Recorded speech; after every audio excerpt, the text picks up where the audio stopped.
I feel a great sense of joy whenever I see someone resonate with a spiritual book, and they invariably have an aha moment, and they usually utter something like, "Oh man, I got work to do." And that is certainly an appropriate realization, but it is also a realization with a double meaning. So many people think that they have to accomplish something special to enter the kingdom, and that, my friends, is 100% false. If you feel you need to do some work, it is that work that will enable you to live more freely and unattached to the 3D reality of this life. But it is not a requirement for entrance to your Father's house. Remember, you were born magnificent and pure, and if you want to soften some of those rough edges, then by all means do so. Archangel Michael, the Law of One, and many other spiritual texts speak of the 51% rule, that your goal should ultimately be 51% in service to others as opposed to service to self. 51% is the tipping point, and that is given for us to understand and evaluate our lives up to this point on a journey. And I will say this again. Your journey is yours alone. It is not your mandate to lift your brother or sister up. It is your journey to lift yourself up, and at the same time, by example, as in the example life of Christ, you will lift those around you. So many waste so much energy judging and trying to control the lives of others in their quest for angelic brownie points. And sorry, darling, that's not going to happen. Embrace, engage, absorb the wisdom of the ages for the pure love of the learning and wisdom, but at the same time know that your entrance into the kingdom is guaranteed by the love of your Father. Your life, your response to life, is a choice and always has been.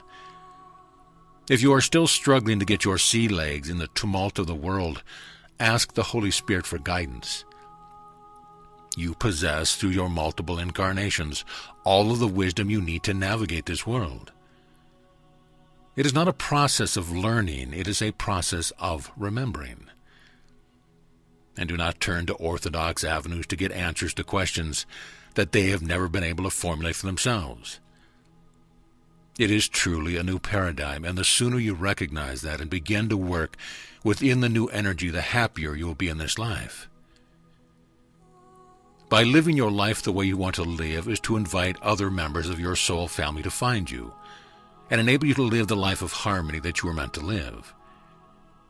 If you're in a stressful environment now, figure out what the underlying issues are, solve them, and move on. If you run away from them, they will follow you on your life journey until the issues are faced and resolved, and then you can move on with any so-called baggage. I have a personal saying that pretty much exemplifies my opinion on life, and it is this: I know who I am. God knows who I am. Who do I need to impress? You? We take this to the most extreme understanding of metaphysical thought, and there is God and you. God had one Son, and that is you. You expressed into billions of expressions in millions of worlds. So any energy wasted on the rabble is energy that could be focused on your life and the understanding of your relationship with the Father. And I tell you right now, the Bible is not the story of your Father in creation. You are far grander than you could possibly imagine. Your story is far more beautiful than the little mind can currently comprehend. And you notice I said currently. For all that the Father has is mine. And what does that tell you? Yes, you are the heir to the kingdom, but remember this, that gods can only speak to gods. Those lost in the world of Caesar cannot hear the instructions of the Father for now. For soon, my child, the story will come to an end. And as you stand surveying your lifetimes in all your glory and brilliance, you will both laugh and cry. You will laugh at the magnificence of what you truly are and cry at the ignorance that was yours for so long. Break free of that which now restrains you and live a life worthy of the Son of God, and live, my child. Live as your Father would have you live. So be it.